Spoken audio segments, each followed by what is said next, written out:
예를 들면 심우정 검찰총장은 누가 보더라도 국민들을 거의 따지고 보면 속이는 느낌? 그런 느낌이에요. 왜냐하면 구속 취소가 위헌이라서 검찰은 그런 걸 안 했다 했는데 2년, 3년 전에 이미 울산지검에서 구속 취소에 대해서 즉시 항고를 한 적도 있고 그다음에 즉시 항고 부분들은 검찰의 본연의 공소 제기의 어떤 그 가장 중요한 어떤 본인들의 지켜야 될 공소 제기를 포기한 꼴이 되거든요. 그래서 이런 부분들은 정치적으로 뭔가 윤석열 대통령을 보호하기 위해서였기 때문에 직권남용을 감내하고도 지금 결정을 했으면 이거는 탄핵을 추진해도 100번 추진해야 되는데 이게 정치적 부담이 있는 겁니다. 내용에 대한 탄핵의 문제가 아니라. 당신은 비상계엄 불법적으로 하지 않느냐. 당신은 수사 권한이 없는데 그걸 수사하지 않았느냐. 그러니까 이게 서로 상대방의 흠결과 약점을 공격하고 있기 때문에 해결책이 없는 거예요. 여당 야당도 한쪽은 검찰총장을 한쪽은 그 공수처장을 서로 뭐 고발했지만 저게 무슨 의미가 있겠습니까? 저거 그냥 흐지부지하다 끝날 거예요. 그러니까 어떻게 보면은 그냥 정치 싸움만 계속하고 있는 네. 그런 양상으로 그 가고 있는 건데 뭐 어쩔 수 없어요. 그러니까 결국은 헌법재판소가 빨리 결정을 내려서 그것을 판결을 내려줘야 돼요. 이것이 중대한 헌법 위반인지 헌법을 위반했지만 중대한 사항이 아니어서 네. 파면할 정도의 중대한 사항은 아닌 건지.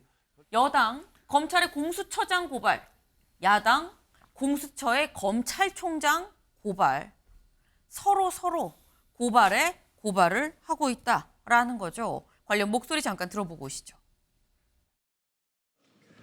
대한민국 법치를 무너뜨린 오동훈 공수처장을 형사 고발합니다. 사법부가 대통령의 구속을 취소하는 과정에서 공수처가 내란죄 수사권이 없음을 명확히 지적했습니다. 대통령을 구금한 것이 결국 불법이었음이 만천하에 드러났습니다. 심우정 검찰총장이 내란 공범임을 스스로 자백했습니다. 내란 수계 윤석열에 대한 즉시 항고를 포기하고 석방 지휘를 지시했기 때문입니다. 피고발인은 스스로 검찰의 지침을 정면으로 위배하면서까지 검찰총장의 지휘 감독권을 빙자하여 불법 부당한 지시를 함으로써 검사의 직무 수행을 방해하였습니다. 이는 명백한 직권남용죄에 해당합니다. 더불어민주당 등은 피고발인을 직권남용으로 공수처에 고발하면서 위와 같은 의혹들의 진상도 조속히 밝혀지기를 희망합니다. 네, 여야 할 것 없이 모두 고발을 하고 있습니다. 제목 그대로 여당은 검찰의 공수처장을 고발하고요. 야당은 공수처의 검찰총장을 고발하고. 저희 오늘 키워드가 장군 멍군이죠. 소영주 대변인님. 네. 국민들이 보기에는 이거 장군 멍군 아니야? 라고 보이지 않겠느냐라는 겁니다. 불행한 일이죠. 그러니까 윤석열 대통령이 이 내란의 행위로 있어서 대한민국의 사법기관이 이렇게 장군멍군을 해야 될 상황이 왔다. 물론 공수처를 만든 이유는 검찰이 검찰 내부에서 스스로 자정 능력이 없고 제19 감사기에만 급급했던 검찰의 흑역사가 있기 때문에 공수처를 통해서 고위공직자, 특히 검찰, 검사들에 대한 비위에 대해서 견제를 하자라고 만든 기관입니다. 공수처가 이번에 이제 내란의 어떤 사태에서 내란 수사를 하겠다고 뛰어든 부분들은 다소 좀 비판받을 부분은 분명히 있어요. 역량이 부족함에도 불구하고 의혹만 앞섰기 때문에 지금 현재 좀 이런 비난의 수위는 올라와 있으나 공수처장이나 검찰총장이나 다 윤석열 정부에서 임명한 사람들 아닙니까? 그들이 임명한 사람들이 직책에 따라서 직무에 따라서 움직이는데 이제 와서 공수처는 문재인 정부에서 만들고 공수처장은 본인들이 임명했음에도 불구하고 공수처가 뭔가 불법을 저질렀다? 논리에 맞지 않고요. 공수처를 흔든다고 해서 헌재 심판에 영향을 끼칠 거라는 그런 생각들이 저는 이루어지지 않을 거라고 봅니다. 이미 국민의힘이 공수처를 흔드는 이유는 앞서 얘기했지만 윤석열 대통령 입에서 공수처 이거 참 못된 곳이네 하니까 아주 일사불란하게 움직이지 않습니까? 그래서 저는 이런 사법기관을 흔드는 부분들, 향후에 내란 사태가 수습되고 공수처가 좀 미진한 부분이나 이런 것은 짚고 넘어갈 수 있으나 네. 지금 현재 구속 취소의 청구서, 결정문에 공수처가 수사권이 없다라고 직시하지 않았습니다. 그런 부분에 서류가 좀 미비한 것 같다라고 얘기했었지. 그래서 그거를 아주 일반화해가지고 공수처는 수사권이 없다라고 단정짓는 주진우 의원의 발언도 국민을 현혹시키는 것이고요. 검찰총장이 심우정 검찰총장은 앞서도 얘기했듯이 직권남용의 죄는 분명히 있는 것 같아요. 왜냐하면 이 특수본의 고유의 독립성을 침해해서 본인이 직접적으로 지휘를 했기 때문에 직권남용죄는 있는 것은 분명한 것 같은데 이 부분이 탄핵까지 이를지는 모르겠다. 다만 공수처가 고발장이 접수됐기 때문에 네. 심우정 검찰총장에 대한 즉시 수사를 이루는 것, 실행하는 것들이 좀 시급하지 않냐 그래 보입니다. 네. 지금 말씀은 아니 뭐 국민의힘에서 공수처장을 뭐 고발을 하고 하지만 결국 공수처장도 윤석열 정부에서 임명한 거 아닙니까?라고 좀 얘기를 하셨거든요, 김종혁 최고위원님. 이게 별 의미가 없는 얘기 같아요. 그러니까 어떻게 보면 지금 아노미 현상이잖아요. 모든 국가기관의 권위라든가 정당성 같은 것들이 다 떨어져 버렸어요. 일단 대통령에 대해서도 인정하지 않는 사람들이 상당수가 있는 거고 야당 대표에 대해서 인정하지 않는 사람도 또 그만큼 있는 거고 그래서 서로가 여당이든 야당이든 각자 상대방에 대해서 공격만 하고 있지 이런 일이 벌어지는 것은 공수처 자체가 흠결이 있는데 흠결이 있는 사람이 비상계엄에 대해서 자기가 단죄하겠다고 나섰던 것. 각자가 다 문제가 있으니까 상대방은 얼마든지 상대방을 공격할 수 있어요. 당신은 비상계엄 불법적으로 하지 않느냐. 당신은 수사 권한이 없는데 그걸 수사하지 않았느냐. 그러니까 이게 서로 상대방의 흠결과 약점을 공격하고 있기 때문에 해결책이 없는 거예요. 여당 야당도 한쪽은 검찰총장을 한쪽은 그 공수처장을 서로 뭐 고발했지만 저게 무슨 의미가 있겠습니까? 저거 그냥 흐지부지하다 끝날 거예요. 그러니까 어떻게 보면은 그냥 정치 싸움만 계속 하고 있는 네. 그런 양상으로 가고 있는 건데 뭐 어쩔 수 없어요. 그러니까 결국은 헌법재판소가 빨리 결정을 내려서 그것을 판결을 내려줘야 돼요. 이것이 중대한 헌법 위반인지 헌법을 위반했지만 중대한 사항이 아니어서 네. 파면할 정도의 중대한 사항은 아닌 건지 결정을 내려줘야지 그나마 그 이후에 전개가 한 단계 다음 단계로 넘어가지 지금 그 이전까지는 뭐 아마 아무것도 해결되지 않을 거다 이런 생각이 듭니다. 네.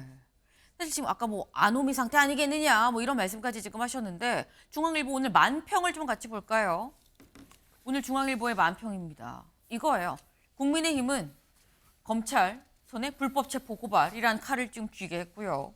그리고 민주당은 공수처 손에 불법 석방 고발이라는 칼을 쥐게끔 했다.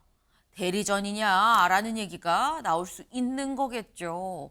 이게 대체 누가 누구한테 무슨 해를 입히고 어떻게 싸우겠다는 건지 알 수가 없다. 제목이 그래서 어라라는 게 이 만평의 제목입니다. 네. 근데 지금 이런 상황에서 근데 이 분명히 이 민주당에서 이 심우정 아까 이 서영수 대변인께서도 심우정 검찰총장은 분명히 뭐 역사에 뭐 문제가 있다라고 굉장히 힘줘서 말씀하셨는데 민주당 고발만 한 건 아니죠. 탄핵도 추진을 하고 있습니다. 동아일보 일면 같이 볼까요? 야당 검찰총장 사퇴 거부에 30번째 탄핵 추진. 이번에 심우정 검찰총장에 대해서 탄핵을 추진하면 이건 30번째 탄핵이다라는 거예요. 서영수 대변인. 네.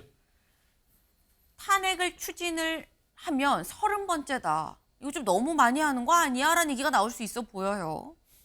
이게 이제 탄핵 카드에 대해서 조금 신중하게 써야 되지 않았겠느냐라는 얘기를 제가 여러 번 했습니다. 그러니까 탄핵의 카드라는 것은 그때 필요할 때 아주 신중하게 써야만 그 탄핵 카드가 통하는 것인데 너무 좀 많이 써버린 것 때문에 지금 꼭 써야 될 때 정치적 부담이 생겨버렸죠. 예를 들면 심우정 검찰총장은 누가 보더라도 국민들을 거의 따져보면 속이는 느낌? 그런 느낌이에요. 왜냐하면 구속 취소가 위헌이라서 검찰은 그런 걸 안 했다 했는데 2년, 3년 전에 이미 울산지검에서 구속 취소에 대해서 즉시 항고를 한 적도 있고 그다음에 즉시 항고 부분들은 검찰의 본연의 공소제기의 어떤 그 가장 중요한 어떤 본인들의 지켜야 될 공소제기를 포기한 꼴이 되거든요. 그래서 이런 부분들은 정치적으로 뭔가 윤석열 대통령을 보호하기 위해서였기 때문에 직권남용을 감내하고도 지금 결정을 했으면 이거는 탄핵을 추진해도 100번 추진해야 되는데 이게 정치적 부담이 있는 겁니다.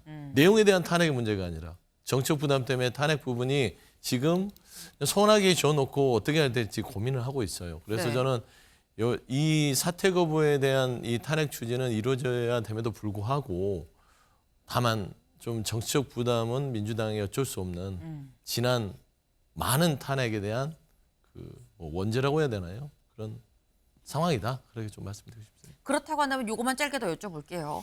탄핵 추진 가능성 지금 손에 쥐고 있다라고 말씀을 하셨는데 실질적으로 심우정 검찰총장에 대해서 탄핵을 실제 추진할 가능성이 더 큰 겁니까? 안 할 가능성이 더 큰 겁니까? 그냥 좀 냉정하게 판단했을 때는 네. 탄핵의 목소리는 높아요. 그런데 굳이 지금 심우정 검찰총장을 탄핵을 해서 얻을 실익이 뭐가 있겠냐. 헌법재판소의 판결을 통해서 파면이 이르게 되면 어차피 이 내란에 대한 형사재판 부분들이 여러 가지로 실타래가 꼬여있기 때문에 네. 조기 대선을 통해서 새로운 정부가 들어서면 내란 특검을 통해서 심우정 총장의 이 직권남용 행위까지 철저하게 내란의 범위에서 판가름하는 게 낫지 않겠냐라는 게 조금 더 당내에서는 합리적 목소리다. 그런 말씀 좀 드리고 싶습니다. 탄핵의 목소리는 크지만 실질적으로 탄핵으로 나아가진 않지 않겠느냐. 왜냐하면 곧 헌재의 이 판단이 나올 거기 때문에 그때까지 좀 기다려볼 것 같다라는 말씀을 하셨습니다. 네.